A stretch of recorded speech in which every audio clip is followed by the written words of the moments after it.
내년부터 성가대로 봉사하기를 원하시는 분은 성가대 지휘자나 저희 교역자들한테 신청해 주시기를 바랍니다.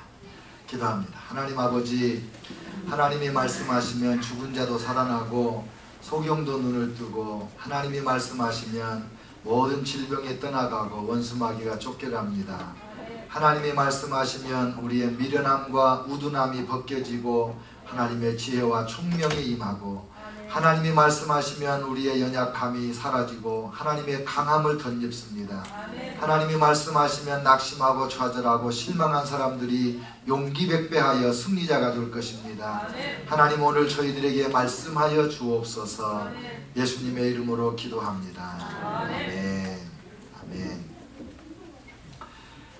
어떤 사람들은 만날 때, 무슨 일을 시작할 때 썩 그렇게 좋게 시작하지 못하지만 시간이 가면서 그 미미했던 시작, 초라했던 시작이 점점 좋아지는 경우가 있습니다. 그리고 끝날 때는 아주 훌륭한 경우가 있어요. 그런가 하면 어떤 사람은 시작은 거창하고 좋은데 끝에 가서는 형편없는 사람들이 있어요. 뭐든지 시작할 때는 뭐 산이라도 옮길 것 같고 바다도 메꿀 것 같은데 시간이 가면 갈수록 점점 약해지다가 꼭 뱀꼬리 사라지듯이 슬그머니 감추어버리는 그런 경우도 있습니다.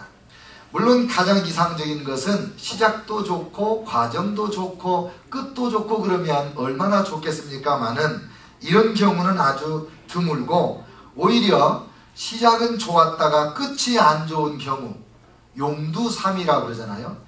용머리같이 화려하게 시작했다가 뱀꼬리같이 끝난다. 그 용두삼이 같은 일이 우리 삶에 너무너무 많습니다. 너무너무 많아요.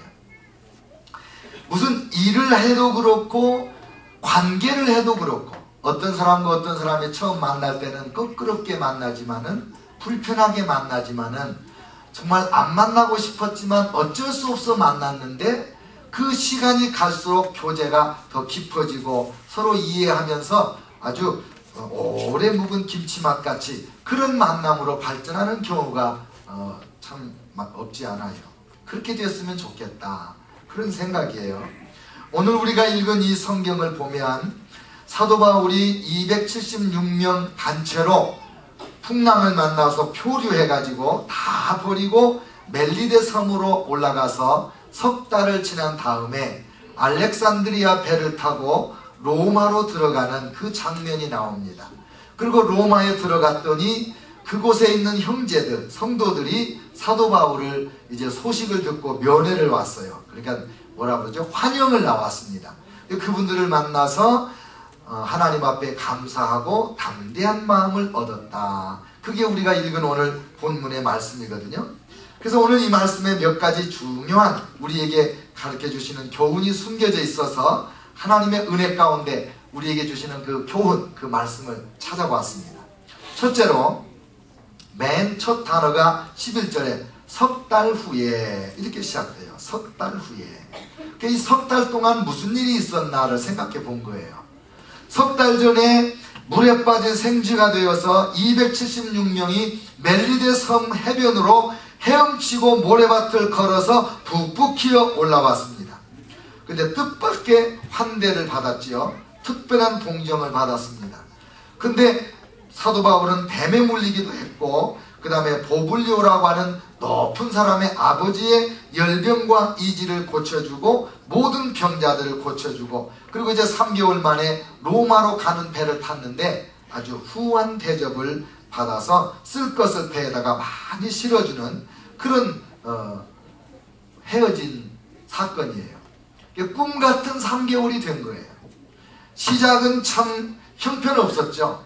자기들 볼 때도 276명 사도 바울 일행이 멜리데 섬에 올라갈 때 자기들의 모습은 어떠했느냐? 심히 초라했죠. 춥고 배고프고 떨리고 그리고 불안했어요.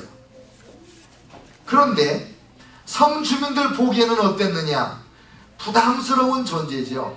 배를 타고 떡하게 들어와야 그 뱃사람들에게 장사도 해서 돈도 벌고 밥도 팔고 뭐 선물도 팔고 이러지, 이 배는 다 깨져버리고 물건도 하나 없이 그냥 입은 채로 헤엄쳐서 올라온 276명 이 거짓대를 보고 섬 사람들이 얼마나 부담스러워 했겠습니까? 그렇게 시작됐어요. 스스로 보기에는 거지의 3대여서 춥고 배고프고 떨리고 졸립고 이런 사람들을 만난 거예요. 부담스러운 사람을 만난 거예요. 근데 3개월에 어떤 일이 일어났느냐? 은인이 됐어요. 병을 고쳐주지, 귀신을 쫓아주지, 안진병을 일으켜주지, 소경이 눈뜨지, 귀신이 쫓겨나가지. 그리고 하나님의 아들 예수 믿어 구원받는 도리를 3개월 동안 날마다 사도 바울에게 배웠으니 이 섬 사람들이 바울을 존경하기를 얼마나 했는지 3개월 만에 떠날 때는 배에다가 필요한 것들을 가득 실어주는 그런 모습이 되잖아요. 귀빈이 변하여 귀빈이 됐어요. 귀찮은 빈대라고 그래요. 귀빈도. 근데 진짜 귀빈이 된 거예요. 귀한 손님이 된 거예요. 여러분, 우리의 모습은 어떤가 생각해 보는 거예요. 이럴 때 이 석 달 후에 이렇게 변했는데 우리는 처음 만날 때는 어떻고 끝날 때 헤어질 때는 어떤가? 어떤 사람은 그저 만날 때는 거창하게 만나는데 헤어질 때는 원수가 돼서 만나는 거예요. 다시는 꼴도 보기 싫은 거예요. 어떤 사람은 처음 만나가지고 세상을 변화시킬 것 같이 막 큰 소리 뻥뻥 치는데 나중에 알고 보면 세상은 고사하고 자기 하나도 감당 못해가지고 여기저기 가서 손 내미는 사람들이 있거든요. 만남 속에 어떤 역사가 일어나는가? 이 만남이 어떻게 시작돼서 어떻게 발전해서 어떻게 아름답게 마무리되어 가는가? 여러분과 저의 만남이 사도 바울의 이 멜리데 섬 사람들을 만나는 만남처럼 될 수만 있다면 인생이 얼마나 행복하고 얼마나 풍요롭겠는가 이거죠. 여러분, 어떻게 하면 이런 만남을 할 수 있었을까? 사도 바울을 보니까 금방 답이 나와요. 섬기는 자세. 열심히 섬기는 거예요.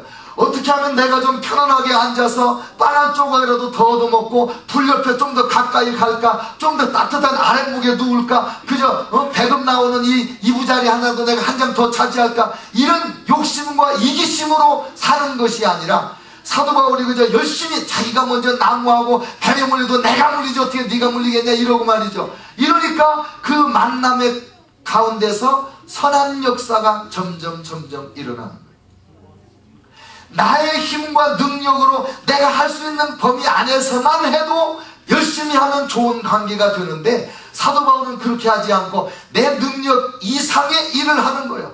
내 힘으로는 도저히 할 수 없는 그 질병을 하나님의 능력으로 고쳐주는 거예요. 여러분과 제가 모든 만남을 복된 만남으로 만들어갈 수 있는 비밀이 어디 있느냐? 하나님의 능력이 여러분과 저를 통로 삼아서 흘러가기 때문이에요. 할렐루야. 그러니까 우리 믿는 사람들은 모든 만남을 개선하여 아름다운 만남으로 마무리 지을 수 있는 비결을 가진 사람인 거예요. 이렇게 되니까 나중에는 말이죠, 얼마나 그리워하고 얼마나 섭섭해하고 얼마나 안타까워하고 그러면서 그냥 눈물바람 없이는 보낼 수 없는, 헤어질 수 없는 그런 관계가 되지 않았겠냐 이거죠. 사실 사도 바울은 다메섹으로 가는 길에서 예수님을 만난 그날부터 오늘까지 모든 만나는 사람들 가운데 선하고 아름다운 변화를 일으켰습니다. 사도 바울이 불신 세계에 들어가면 신앙의 세계가 되고 우상 숭배하는 데를 들어가면 우상을 버리고 예수 그리스도와 하나님을 섬기게 되는 역사가 일어나는 거예요. 그는 가는 곳곳마다 배척을 당했어요. 그리고 가는 곳곳마다 왕따를 당했어요. 예수님을 전하는 첫날부터 그는 광주리를 타고 창문으로 닫아내려서 36개 주량난 논 적이 한두 번이 아니에요. 그런데도 불구하고 이렇게 우리의 만남은 우연이 아니야. 이렇게 불신으로 시작하고 이렇게 배척당하며 시작했지만은 그러나 그 하나님의 섭리 가운데 만남 속에서 변화가 일어나니까 여러분, 사도 바울이 지나간 도시는요 역사의 이름이 남는 도시로 확 바뀌는 거예요. 그저 흔해 빠진 도시였는데 아무 유명한 인물 하나 나오지 않던 그런 평범한 시골 동네였었는데, 조그마한 도시였는데